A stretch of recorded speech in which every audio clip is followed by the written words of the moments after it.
Mm, Bueno, hoy les voy a hablar un poquito de edema macular diabético. El edema macular diabético pues se presenta como un edema retiniano que afecta generalmente la mácula. Generalmente es común y pues secundario a la retinopatía diabética, en donde se genera una alteración en la permeabilidad vascular que tiene como consecuencia la afectación visual. La clínica, bueno, va a depender básicamente de la localización del engrosamiento de la retina o del edema en relación a la fobia. Deme un segundo que me están escribiendo aquí los del grupo de retina. Ok, bueno. Se suelen presentar exudados que pueden localizarse en las capas de la nuclear externa, plexiforme externa y nuclear interna. La presencia básicamente de un edema macular cistoideo y en la angiografía pues evidenciamos la fuga de los capilares retinianos y la isquemia en el tejido retinal. Para diagnosticar el edema macular diabético, pues básicamente lo hacemos por clínica. La condición del edema macular clínicamente significativo, que son los exudados alrededor de la fobia. Y la herramienta diagnóstica que utilizamos es la tomografía, en donde vamos a evidenciar el aumento de la acumulación de fluido en las capas centrales de la retina. Esta es la tomografía de una retina normal. Pues aquí podemos evidenciar la zona elipsoide, que es esta por debajo de la fobia, la membrana limitante externa, que es esta línea hiperreflectiva, ¿ok? Aquí, el complejo EPR membrana de Bruch, que es esta doble línea que ustedes pueden observar aquí, cercana a la coroides, que es esta. No sé si están viendo mi cursor. Sí, sí se ve. Ok. Aquí podemos evidenciar la capa de células ganglionares, la capa nuclear externa, que es esta, la nuclear interna, que viene siendo esta, y la capa de fibras nerviosas, que siempre va a ser más gruesa hacia el nervio óptico o hacia la parte nasal. Ok. Aquí podemos evidenciar en esta tomografía un edema macular eh, severo, en donde pues hay pérdida de la membrana limitante externa, que es este vacío aquí que podemos evidenciar. Hay una desestructuración, una pérdida de la arquitectura retinal con un gran fluido intrarretinal. ¿Ok? Y estos puntitos son los focos hiperreflectivos intrarretinianos, que ya les voy a hablar de ellos. Pues según la tomografía, el edema macular se puede clasificar por la clasificación de Otani, en donde evidenciamos un edema macular esponjoso, un edema macular cistoideo, un desprendimiento de retina seroso y un edema macular traccional, en donde pueden haber dos variantes, la tracción propiamente dicha y una membrana epirretiniana asociada. Bueno, y en estas imágenes que les traigo aquí, denme un segundo. Es que me molesta. Ok. Bueno, en esta imagen, pues evidenciamos un edema macular cistoideo, evidenciamos grandes quistes intrarretinales que se alojan en las capas internas de la retina. En esta podemos evidenciar un edema macular difuso, es, no hay una regularidad de las capas retinales. En esta imagen, pues evidenciamos un desprendimiento neurosensorial subfoveal y aquí, pues, un edema macular traccional en esta imagen. No creo, ¿sí se ve el cursor? Ok, Sí, sí se ve. ok, ok. Esta es otra imagen tomográfica, pues, en donde evidenciamos un edema macular difuso, edema macular cistoideo, un desprendimiento neurosensorial subfoveal y un edema macular traccional. Ahora, es importante hablar de los focos hiperreflectivos intrarretinianos, que son estos puntitos que ustedes ven aquí. que muchas veces los ven en la tomografía. ¿Los han visto? ¿En algún momento han visto esos foquitos hiperreflectivos intrarretinianos? Sí, sí, Ok, bueno. Sí, que es un El, el- marcador de mal pronóstico. sí, bueno, relativamente. Ahora vamos a hablar de ello. La fisiopatología del edema macular diabético, pues hay una ruptura de la barrera hematorretiniana interna, una extravasación de líquidos y proteínas con una acumulación de fluido. En el edema macular diabético podemos encontrar la membrana limitante interna intacta o rota, o con una ruptura. La membrana limitante intacta, pues nos va a evidenciar un edema de la retina externa con afectación de las capas internas. Y en la membrana limitante rota o con su ruptura podemos evidenciar el desprendimiento de retina neurosensorial subfoveal. La angiografía pues nos ayuda a determinar la ruptura de la barrera hematorretiniana interna. Los pacientes diabéticos presentan microaneurismas, que son los puntos hiperfluorescentes situados en la capa capilar. Obviamente podemos ver la extravasación de la fluoresceína al espacio intersticial y el posterior edema retiniano. En la angiografía nos permite determinar el origen del edema macular diabético, si es por una afectación en el lecho vascular o una extravasación difusa del fluido. Si hay una afectación del lecho vascular, pues hablamos de un edema macular focal y una extravasación difusa, pues un edema macular difuso. Esta es pues la angiografía en donde aquí observamos una angiografía normal y aquí evidenciamos pues un edema cercano a la arcada temporal inferior y un edema macular propiamente establecido. Aquí evidenciamos pues áreas de hiperfluorescencia con un edema macular no isquémico y aquí podemos evidenciar áreas de isquemia perifoveales o perimaculares. Ay, espérense, que no entiendo, ya va, no es.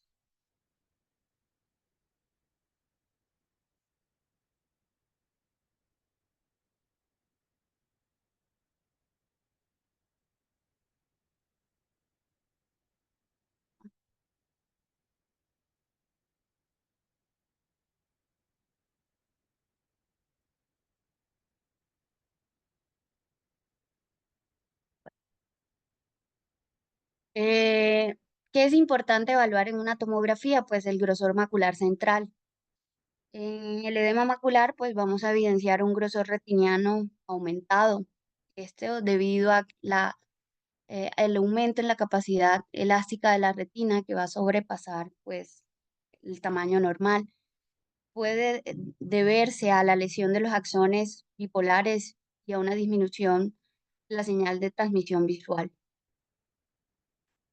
También es importante saber que el grosor macular central, eh, a pesar de que haya resolución del edema macular diabético y disminución de este, algunos pacientes no van a obtener ganancia visual a pesar del tratamiento. Y que frecuentemente la resolución del edema macular diabético en algunos casos se acompaña de una atrofia macular por una evidencia del daño en la capa de los fotorreceptores. ¿Cómo se define buena respuesta y mala respuesta al tratamiento? Hablamos que los buenos respondedores son los que ganan más de 10 letras de visión. Los respondedores son los que ganan entre 5 a 10 letras y los pobres respondedores son los que ganan menos de 5 letras o pierden agudeza visual a pesar de tratamiento. ¿Cómo se define un edema macular persistente? Pues un grosor macular mayor de 250 micras, mayor o igual a 6 meses a pesar de tratamiento con antiangiogénico. O la segunda definición del edema macular diabético persistente es que exista después de tratamiento mensual, una dosis cada mes por 3 meses, una disminución de menos del 10% del grosor retinal o una disminución de menos de 50 micras en el espesor, o que se evidencie la disminución en la visión o que tampoco exista una ganancia visual mayor o igual a 5 letras. Existen biomarcadores de buen pronóstico en la tomografía. Los biomarcadores de buen pronóstico son los procesos retinianos puente, los segmentos externos de fotorreceptores que recibe el nombre de PROS, la disminución del DRIL, la disminución del espesor o del grosor retinal y el aumento del grosor coroideo subfoveal. Entonces, ya para entrar en los hallazgos tomográficos, pues aquí está mi cursor. Los procesos retinianos puentes pues son los elementos residuales neurales que conectan la retina externa con la interna. Estos procesos puentes son importantes las células de Müller y las células bipolares. Y en esta imagen pues evidenciamos los procesos retinianos puentes, que son estos tabiques o septos, ¿okay?, que se ven.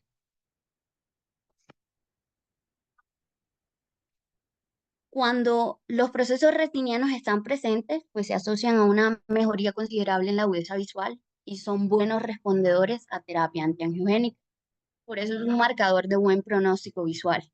Cuando estos procesos retinianos están ausentes, pues nos habla de que el paciente va a tener un pobre pronóstico visual y que existe poca probabilidad de mejoría a pesar de la resolución del edema macular cistoideo.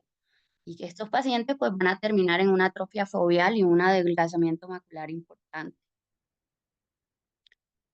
Los segmentos externos de fotorreceptores o PROS, la definición de esto es la longitud entre el segmento interno y el segmento externo de los fotorreceptores y el EPR.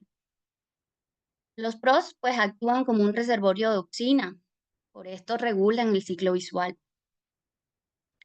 Es un biomarcador de pronóstico importante en pacientes que presentan edema macular diabético. Los pacientes con retinopatía diabética o edema macular diabético que tienen disminución de los PROS, pues van a tener un peor desenlace o una peor evolución visual, una peor visión. Los quistes intrarretinianos, pues son la presencia obviamente de quistes dentro de la retina. Estos quistes tienen un mejor pronóstico visual al recibir tratamiento. Es importante saber el tamaño de estos quistes. La clasificación pues está en pequeños menores de 100 micras, grandes de 101 a 200 micras y gigantes mayores de 200 micras. Porque el tamaño implica un desenlace funcional importante.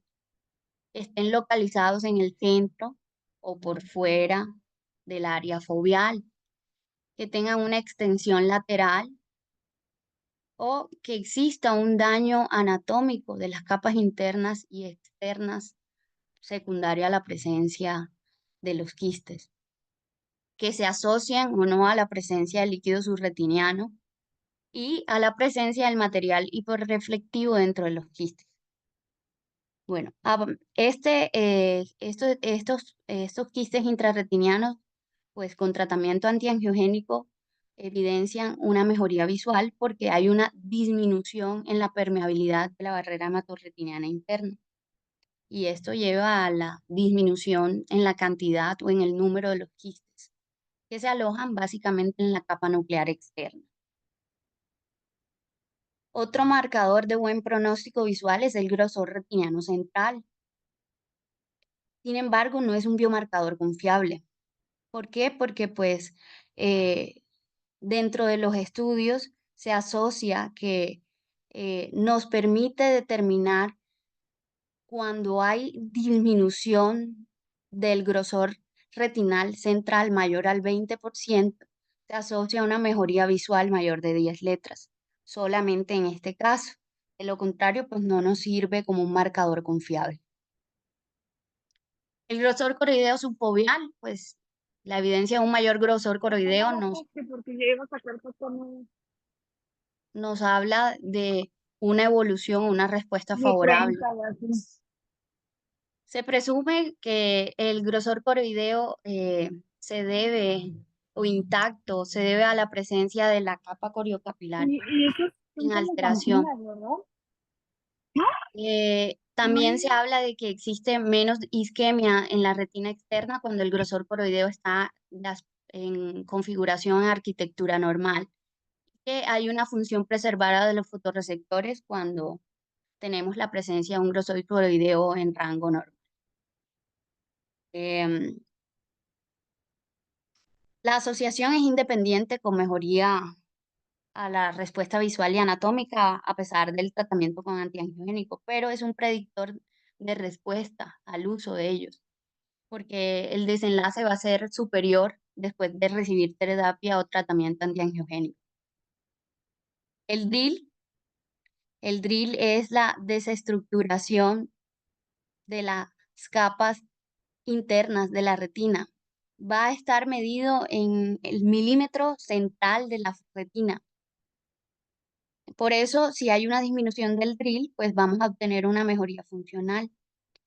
Y si esta disminución se mantiene durante los 3 meses, pues, se asocia a una mejoría de agudeza visual a largo plazo.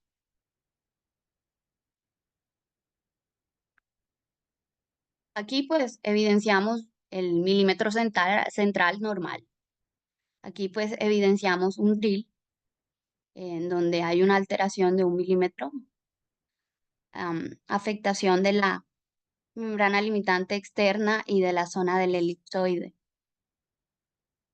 Aquí evidenciamos un desprendimiento de la retina neurosensorial, la evidencia de la alteración del DRIL, pues está en el milímetro central foveal, los puntos hiperreflectivos intrarretinales, puentes y el grosor coroideo. ¿Cuáles son los biomarcadores de mal pronóstico? Pues los DRIL, los focos hiperreflectivos retinianos y coroideos y el material hiperreflectivo en los quistes. Los grados del DROL, pues cuando evidenciamos una capa completamente continua, hablamos de que no hay DROL. Cuando hay una disrupción parcial, pues hablamos de un estadio inicial y cuando hay una disrupción completa, pues hablamos de un estadio ya establecido. Para hablar de los DROL, pues el segmento interno y externo de los fotorreceptores tiene que estar intacto. Pues ya les dije que esto nos habla, o estos pacientes obtienen una ganancia visual adecuada con tratamiento antiangiogénico. La visión va a depender de la supervivencia de la membrana limitante externa y la zona del elipsoide. Si hay una disrupción, una pérdida de esta, pues la ganancia visual va a ser subóptima o no buena. En el edema macular crónico, pues obtenemos o evidenciamos una pérdida de la membrana limitante externa y de la zona del elipsoide, que puede ser local o difusa. Por esto, pues aquí les traigo nuevamente la imagen. El DRIL, pues el DRIL nos habla de que no hay una perfusión capilar adecuada y hay un aumento en la zona avascular foveal o en la SAF. Cuando se presenta, pues hay un aumento en la severidad de la retinopatía diabética, especialmente en la retinopatía diabética proliferativa. Y en este hay una disrupción de las capas de la retina externa, membrana limitante externa y zona del elipsoide. Va a existir un aumento del grosor retiniano foveal y es un marcador útil en la tomografía para evaluar agudeza visual y perfusión capilar. Se habla que cuando existe la presencia de un DRIL mayor de 500 micras o más del 50% se considera un mal pronóstico. Los focos intrarretinianos hiperreflectivos pues se asocian a citoquinas proinflamatorias, CD14, interleuquina 1B, interleuquina 6. La cantidad de los focos intrarretinianos hiperreflectivos pues representa un biomarcador de severidad importante en la retinopatía diabética, ya que a un mayor número de estos, pues peor desenlace visual y peor respuesta va a tener el paciente a tratamiento antiangiogénico. Es netamente un marcador inflamatorio y cuando hay presencia, pues ya sabemos que no va a responder a tratamiento. Los focos intrarretinianos hiperreflectivos, pues podemos encontrar 3 tipos. La microglía activada es que tiene un diámetro menor de 30 micras, suele ser similar a la capa de fibras nerviosas, se puede localizar en la retina interna o externa y que no da sombra posterior. Los exudados duros suelen tener un diámetro mayor de 30 micras, suelen tener una reflectividad similar al EPR o a la membrana de Bruch. Se localizan básicamente en la retina externa y su sombra posterior siempre va a estar presente. Y los microaneurismas pues tienen un diámetro mayor de 30 micras, suelen ser similar al EPR o a la membrana de Bruch. Se localizan en la retina interna y dan sombra posterior. Entonces pues aquí les traigo una imagen donde podemos observar múltiples focos intrarretinianos hiperreflectivos y los pueden ver. Y hay una alteración importante en el resto de las capas intrarretinales. ¿Existen quistes intrarretinianos que tienen un pobre pronóstico visual? Sí. ¿Cuáles? Los quistes grandes y gigantes que afectan o que se localizan básicamente en la capa nuclear externa. También los que tienen señales hiperreflectivas dentro de los quistes o puntitos dentro de los quistecitos. Cuando hay la presencia de estos, pues se asocia a una isquemia macular, se evidencia un edema macular severo y crónico o un edema macular difuso y también se acompañan de DROL. Estos quistes pues van a tener un impacto funcional negativo, se deben básicamente a una disfunción de las células de Müller, a una lesión en la capa nuclear externa, en los fotorreceptores, disrupción de la zona del elipsoide. Pueden tener la presencia de septos dentro de los quistes. Podemos encontrar fibrina y productos inflamatorios que se van a asociar básicamente a la disrupción severa de la barrera hematorretiniana interna y pues van a tener mala respuesta al tratamiento antiangiogénico. Los focos coroideos hiperreflectivos, pues son los focos hiperreflectivos, pero en la coroides. Estos van a migrar de la retina a la coroides por una disrupción de la membrana limitante externa y la zona del elipsoide. Son mucho más frecuentes en la retinopatía diabética proliferativa y es un marcador de pronóstico pobre en términos de agudeza visual. Y son estas lesiones que pueden ver ustedes aquí. Estas flechitas, ¿ok? Ya para, pues, resumir, los biomarcadores en tomografía, pues, encontramos en la coroides los focos coroideos hiperreflectivos, el grosor coroideo subfoveal y el índice vascular coroideo, que ya les voy a hablar de ello. La interfase vitreoretiniana, pues, una membrana hialoidea posterior engrosada, y los marcadores en retina, pues, son todos estos, de los cuales el único que no les he hablado es el desprendimiento neurosensorial subfoveal. La interfase vitreoretiniana, pues una membrana hialoidea posterior engrosada, es una vitreopatía diabética o vitreoretinopatía. Puede estar o no acompañado de un DVP anómalo e incompleto. Podemos evidenciar adhesiones vitreoretinianas focales o difusas fuertes. Se asocian básicamente a una atracción y distorsión macular mecánica y es el responsable del edema macular persistente. En estos casos, pues existe pobre respuesta al tratamiento farmacológico. Por esto, estos pacientes pueden beneficiarse de vitrectomía vía pars plana. Es la indicación. El desprendimiento neurosensorial subfoveal, pues es un subtipo del edema macular diabético. Tiene una prevalencia entre el 15 al 30%. En ellos existe una membrana limitante externa intacta en algunos casos y podemos evidenciar la ruptura de la membrana limitante interna, en donde el fluido y las proteínas se van a desplazar al espacio subretiniano, por eso se evidencia el desprendimiento neurosensorial subfoveal. Esto básicamente a una alteración en la circulación retiniana o coroidea, que va a exceder la función de bomba de la retina. Es importante saber que los pacientes que tienen retinopatía diabética, el EPR está completamente alterado por hipoxia local. Y ya el índice vascular coroideo, pues es una medida que se toma entre el área coroidea luminal versus el área coroideal total. Aquí pues no hay una alteración de factor, o sea, no se evidencia un cambio en el índice vascular coroideo asociado a factores sistémicos. Se ha descrito más como un parámetro para monitorizar la progresión de la retinopatía diabética, porque se sabe que en los pacientes que tienen retinopatía diabética el índice vascular va a estar disminuido y que este hallazgo indica que la coroides podría ser el sitio primario del insulto en los pacientes que tienen retinopatía diabética. La angiografía pues nos ayuda a determinar la ruptura de la barrera hematorretiniana interna.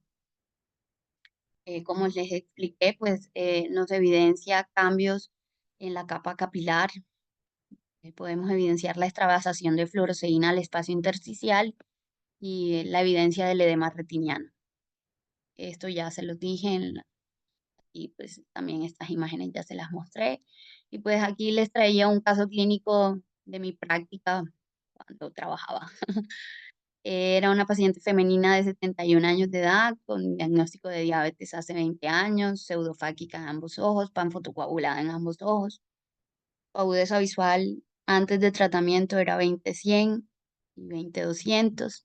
Esta era su tomografía previa al tratamiento. Pues aquí evidenciamos obviamente un líquido fluido acumulado en el espesor central macular. Y pues en el mapa evidenciaba el conteo en micras de 508 en el ojo derecho y en su ojo izquierdo 611, y aquí pues evidenciaba los quistes intrarretinianos, los focos intrarretinianos hiperreflectivos en ambos ojos, y aquí pues se evidenciaba un área de tracción, ¿no?, en el ojito izquierdo. Sin embargo, pues decidimos inyectarla en consenso con el grupo de retina con el cual yo laboraba. Le colocaron 3 dosis de Aflibercept. Como les he dicho, la jeringa en Colombia viene prellenada o precargada. Esto nos disminuye el riesgo de endoftalmitis o de infecciones. La tomografía control, pues el espesor macular estaba completamente ya disminuido. Aquí evidenciamos una pérdida de cerca de 230 micras en el ojo derecho. ¿Ok? Por eso ya se veía una arquitectura retinal mucho más normal. Sin embargo, existía la presencia de quistes intrarretinianos aún. En el ojo derecho, pues aquí está el espesor, 279 micras. El ojo izquierdo, pues aquí tenemos 266 micras. Y una pérdida de 343, 345 micras del espesor central.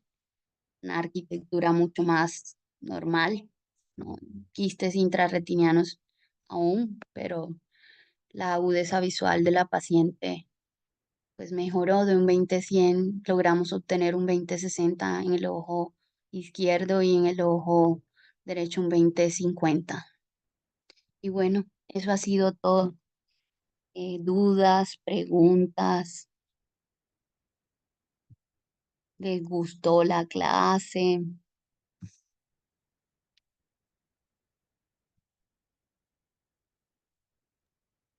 Hola, doctora. Sí, estuvo muy complementaria con todo lo que hemos estado viendo ahorita en el servicio. La verdad es que sí hay varias cuestiones que hacemos todos los días y que a lo mejor algunos ya comprenden, otros apenas estamos empezando a entender. Y sí ayuda a despejar bastantes dudas. Muchas gracias. De nada, pues estoy presta a servirles en lo que necesiten, siempre y cuando pues así lo deseen. Nina, muchísimas gracias. La verdad de que cuando hablamos de que nos dieras una clase, todos los que estamos rotando contigo, te lo agradecemos totalmente y creo que nos va a ayudar mucho para la consulta. Gracias. De nada, bueno, cuídense, que tengan feliz tarde. Hola, doctora. Bye. Señor, Buenas. aquí estoy. Buenas tardes, Oiga, doctor Andrés. una pregunta. Dígame. Cuando tenemos ya un paciente que se ha inyectado, por ejemplo, 3 dosis de carga, le vamos Ujú, siguiendo y de repente encontramos que el grosor foveal central es, es muy disminuido, a lo ujú, mejor 90, 80 micras, y tiene fibrosis subfoveal. ¿En qué ujú. momento dejamos de inyectar, aunque sigamos esperando o tengamos una respuesta moderada a los antiangiogénicos? Pues mira, realmente en Colombia muchas veces se limitan ciertas terapias, ¿no? Hay pacientes que no son respondedores a terapias antiangiogénicas y nosotros hacemos switch al implante de liberación de liberación de esteroides prolongados, que es los Urdex, porque en Colombia tenemos. Pero cuando ya hay fibrosis, ya estamos hablando de probablemente no sea un caso de edema macular, porque la fibrosis se asocia más a degeneración macular relacionada con la edad. Eh, si no hay una recuperación visual, y hay persistencia de fluido intrarretinal y te evidencia una fibrosis, pues es un paciente que no te va a responder a terapia y lo ideal es suspender tratamiento. Nosotros en Colombia hablábamos con el paciente, pues le decíamos, había fluido, evidenciaba fluido intrarretinal, fluidos subfoveal, por una membrana neovascular activa. Se planificaba la dosis de carga de 3 inyecciones, se evaluaba el cuarto mes con tomografía y si había resolución del fluido intrasubretiniano, pues solamente se le daba seguimiento. Hacíamos extensión en muchos de los casos. Extensión quiere decir que ya no inyectábamos cada mes, sino cada 6 semanas, cada 8, dependiendo, ¿no? Pero hay pacientes que ya tienen, pues, obviamente una fibrosis, esos pacientes no van a responder a terapia antiangiogénica y lo ideal es hablar, dialogar con el paciente, ser muy claro que no se va a beneficiar de tratamiento antiangiogénico y que lo ideal, pues, es solamente hacerle seguimiento. Hay muchos pacientes que tienen fibrosis que no son candidatos a terapia antiangiogénica y se siguen inyectando y no va a haber respuesta. Ese es mi mensaje, ¿no? ¿Alguna otra pregunta? Eh, Janina, primero que todo, gracias por tu tiempo, pues excelente clase. Solamente para agregar, excelente observación, doctor Andrés. Siempre tenemos que tener en cuenta, bueno, tuve la oportunidad del año pasado poder hacer una revisión bibliográfica de edema macular diabético o de edema macular de origen isquémico que abarca tanto el diabético como las oclusiones vasculares.